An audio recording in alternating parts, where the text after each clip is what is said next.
The Day of Peace is on its way, and right now is the opening blessing and the Aztec dancers that's going to be coming on. And this is the place to be, Saha Wellness and Yoga Center.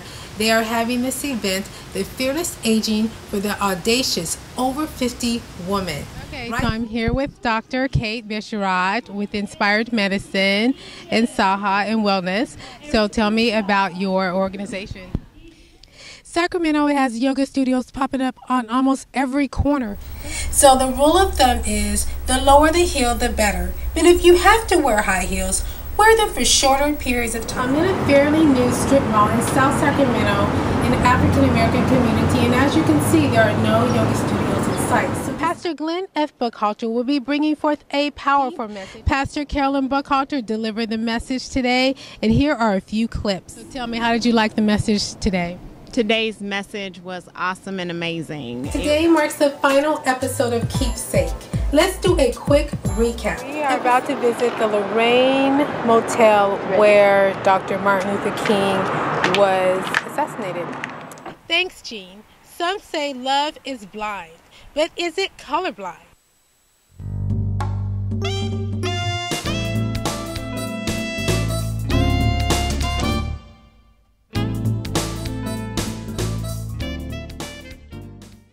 Is love just love, or is it different among races? The world, black love is a love that has to bond and be supportive. Black love. The African American community uses this term to describe their own kind of love.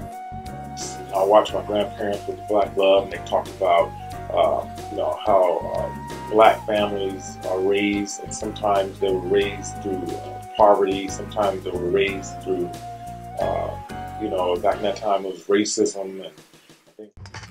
With the African heritage, customs and traditions were many, as there were 886 separate and distinct ethnic groups in Africa. Marriages and black love, as it were, expressed in places like Senegambia, Nigeria, the Yoruba nations, and the Igbo and the Fanta and the Hausa is going to be slightly different. In 1619, Africans were enslaved. Ethnic groups were now mixed and separated. Their strong traditions of love and family were lost in the New World. After about 1660, blacks are not allowed, they're not going to necessarily be allowed to marry in the same way that whites are allowed to marry. The challenges of our forefathers and mothers affects us today, but strong influences make a difference.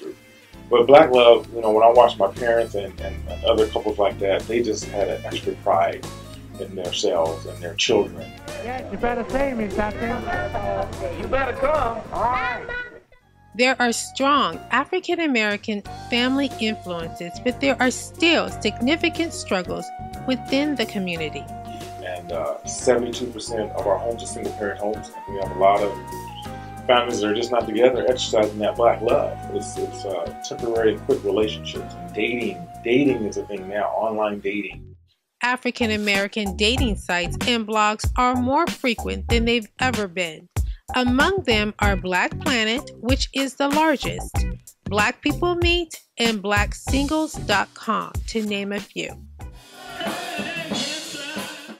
But religion plays a big part in the African American community. Professor Jeff Levin writes in his book, Religion in the Lives of African Americans. African American religious life in all its forms is a vibrant, creative, resourceful testament to the power of faith to uplift and sustain in the face of prejudice, discrimination, and exclusion.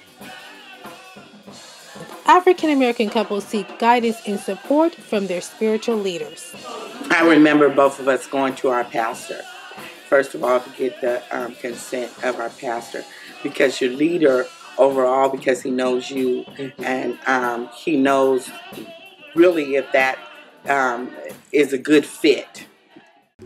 The African American culture has evolved into a very diverse community, but love, relationship, and commitment, regardless of your race or ethnic background, share the same common thread.